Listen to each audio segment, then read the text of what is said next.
Praise the Lord. மீட்பெரும் ரட்சகருமாக இயேசு கிறிஸ்துவின் இனித நாமத்தினுடைய அன்பின் வாழ்த்துக்கள். எல்லாரும் எப்படி இருக்கிறீங்க?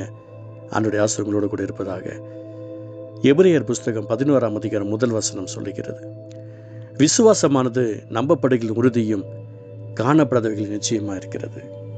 விசுவாசத்தை குறித்து நம்ம அநேக நேரத்தில் நமக்கு சோதனையாகவே வச்சிருக்கிறோம். சில நேரத்தில் நமக்கு நினச்சது நடக்கலைனாலே உடனே வேதனை அடைஞ்சிடுறோம். விசுவாசம் இல்லாமல் போய்விடுகிறது. நான் பிரயாசப்பட்டேனே, எனக்கு அற்புதங்கள் நடக்கலையே, அதிசயங்கள் நடக்கலையே என்று புலம்புகிற நேரங்களை சத்துருவானவன் விதைத்திருக்கிறத பார்க்கிறேன். 7 அல்லது 8 மைல் தூரம் அருமையான அந்த இடத்துல நடந்து வராங்க. ஏசப்பா பேசிக்கிட்டு வந்துக்கிட்டே இருக்கிறார். இந்த விஷயங்கள்லாம் சொல்கிறாரு. அப்போது அவர் தான் கர்த்தர்னு தெரிஞ்ச உடனே அவங்க சொல்கிறாங்க, அந்த 2 சகோதரர்களும், அவர் நம்மளோடு பேசி கொண்டிருந்தபோது நம்முடைய இருதயம் கொழுந்து விட்டு எரியெல்லாம் போயிடுச்சே, எரியாமல் போயிடுச்சே. விசுவாசம். ஊழியத்து நிமித்தமாக பல சோர்வுகளை சந்தித்த காலங்கள்லாம் உண்டு. நான் ஏற்கனவே சொல்லியிருக்கிறேன், சாதாரணமான சோர்வுகள் தான். ஒரு விஷயம், வீட்டு வாடகை கட்டியாச்சு. கரண்ட் பில்லை கட்டுவதற்கு என்னோடய மகன்கிட்ட காசு கொடுத்துட்டேன். அவங்க தமிழ்நாடு தெரிஞ்சு அப்புறம் போயிட்டாங்க. நான் பெங்களூரில் எல்ஐஜியில் இருக்கிறேன். ரொம்ப உடம்பு முடியாத சூழல். அப்போது என்னை பார்க்க ஒருவர் வந்திருந்தாங்க. அந்த நேரம் பார்த்து கரண்ட்டு போயிடுச்சு. அவங்க என்னை பார்க்க வந்தது மேலே பார்த்துக்கிட்டே இருந்தாங்க. கிட்டத்தட்ட 3 கோடி ரூபாய் பணத்தை எடுத்து வந்து என் கையில் கொடுக்க வந்திருக்காங்க.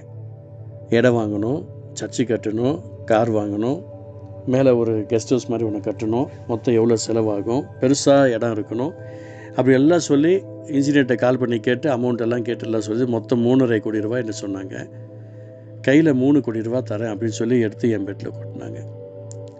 3 கோடி ரூபா ஒரே நேரத்தில் ஊழியத்துக்கு வந்த பிறகு முதல் தடவையாக நான் பார்க்குறேன். ரொம்ப சந்தோஷம், நீங்கள் வந்திருக்கிறீங்க. கரண்ட்டு போல் ஃபீஸ் எடுத்துகிட்டு போயிட்டாங்க. ஈபியில் வந்து காசு கட்டாதனால, கரண்ட் பில் கட்டாதனால சரியான டைமில் வந்திருக்கிறீங்கன்னு சொல்லிவிட்டு அவங்களுக்கு ஒரு வார்த்தையை சொன்னேன். நான் ஜெபிச்சுட்டு இருந்தேன். எனக்கு கரண்ட் பில்லுக்குன்னு எனக்கு இப்போ தான் எனக்கு தெரியும். எனக்கு தேவைகளுக்காக நான் கற்றுட்டு ஜெபம் பண்ணிருக்கிறேன். ஆனால் எனக்கு 3 கோடி ரூபாய் எனக்கு கொடுங்கன்னு சொல்லி நான் கற்றுட்ட கேட்க கிடையாது. என் தேவைகளை சந்திங்கன்னு சொல்லி தான் நான் கேட்டுட்டு இருக்கிறேன். அந்த தேவைகளுக்கும் இந்த 3 கோடிக்கும் சம்மந்தமே கிடையாது, மன்னிச்சிருங்க, நீங்கள் எடுத்துகிட்டு போயிடுங்கன்னு சொன்னேன். இல்லை இது உங்களுக்கு தான் தரணும். நீங்கள் எங்கள் வீட்டுக்கு வந்து எங்களுக்கு ஜெபம் பண்ணிருக்கிறீங்க, எங்கள் குடும்பத்தில் அற்புதம் நடந்திருக்கு, பிசாசு எல்லாம் ஓடி இருக்குது, கேன்சர் நல்லா இருக்குது, அதனால் பைத்தியம் ஒருத்தவங்க நல்லா இருக்காங்க, அதனால் நீங்கள் இந்த பணத்தை எடுத்துக்கணும்னு உங்கள்கிட்ட கூட்டிகிட்டு வந்தது உங்கள் ஊழியக்காரன். அவருக்கு நீங்கள் போய் கொடுங்க. இல்லை, அவருக்கு நான் போக மாட்டேன். அப்போ நான் சொன்னேன், நீங்கள் இந்த பணத்தை எனக்கு கொடுத்தீங்கன்னா நான் நல்லா இருப்பேன், என் ஜனங்கள் நல்லா இருப்பேன், என் குடும்பம் நல்லாயிருக்கும், எங்கள் சபை இன்னும் பலிக்கு பெருகும். ஆனால் நீங்கள் நாசமாக போவீங்கன்னு கர்த்தர் சொல்கிறார்.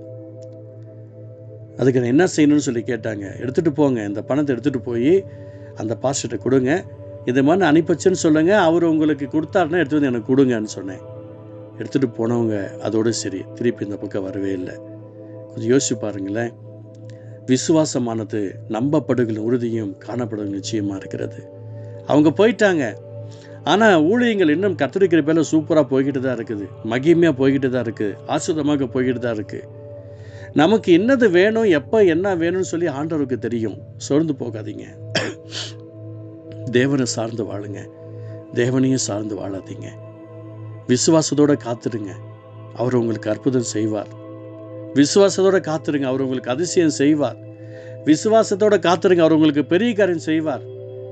அநேக நேரங்களில் நான் அப்படி தான் ஆண்டவருடைய சமூகத்தில் காத்திருக்கிறேன். எனக்கு கர்த்தர் என்னது தேவை என்று அறிஞ்சு ஒவ்வொரு விஷயங்களையும் நேர்த்தியாக கொடுத்துக்கிட்டு வந்துட்டு இருக்கிறார், அற்புதமாக கொடுத்துட்டு வந்துட்டு இருக்கிறார், அதிசயமாக கொடுத்துட்டு வந்துட்டு இருக்கிறார். நம்முடைய கண்களில் பார்க்காட்டினாலும் பரவாயில்ல, அது வந்து சேரும். விசுவாசிச்சா போதும், அது வந்து சேரும். அது உங்களுக்கு அற்புதமாக கர்த்தர் மாற பண்ணுவார். நம்புறீங்களா? எத்தனை பேர் நம்புறீங்க? இந்த வார்த்தை நிச்சயமாக உங்களுக்கு அற்புதத்தை கொண்டு வந்து நான் விசுவாசிக்கிறேன்.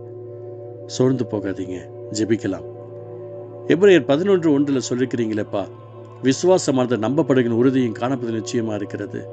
இந்த வார்த்தையின் பிரகாரம் நம்முடைய பிள்ளைகள் ஆசீர்வதிக்கப்பட கர்த்தர் அனுக்கிரகம் பண்ணும்படியாக ஜெபிக்கிறேன். தேவனுடைய சந்தோஷம் உண்டாகட்டும். உடைய பிள்ளைகளுக்கு என்னென்னலாம் தேவையோ அதை நீங்கள் செய்வீர் என்று நான் விசுவாசிக்கிறேன். ஆண்டவரே, அற்புதங்களாக மாற பண்ணும். இயேசு மூலம் பிதாவே, ஆமென்.